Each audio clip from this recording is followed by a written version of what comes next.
ఈరోజు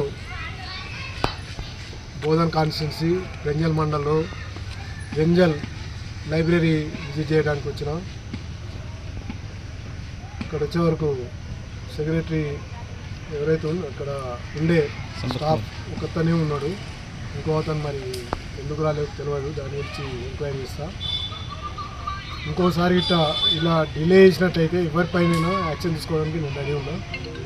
ఏమాత్రం కాంప్రమైజ్ ఉండదు. వాళ్ళ డ్యూటీ వాళ్ళు చేసుకున్నట్టయితే నాకేమి ఇబ్బంది లేదు. అదేవిధంగా ఇది ఇన్కంప్లీట్ ఉంది బిల్డింగ్, ఇది నా దృష్టికి ఈరోజే వచ్చింది కాబట్టి దీన్ని కంప్లీట్ చేయడానికి ప్రయత్నం చేస్తానని చెప్తా ఉన్నా. అదేవిధంగా ఈ మండలంలో ఉన్న ప్రతి విద్యార్థినిలు మీకు ఏదైనా అవసరం ఉంటే కాంపిటేటివ్ ఎగ్జామినేషన్స్ కొరకు పుస్తకాలు ఇంకేమైనా అవసరం ఉంటే నాకు చెప్పాలి. దయచేసి మీరు అందరూ కూడా ఒక లెటర్ పెట్టండి, నేను ఇప్పేయడానికి సిద్ధంగా ఉన్నాను మీ ద్వారా కోరుతున్నాను.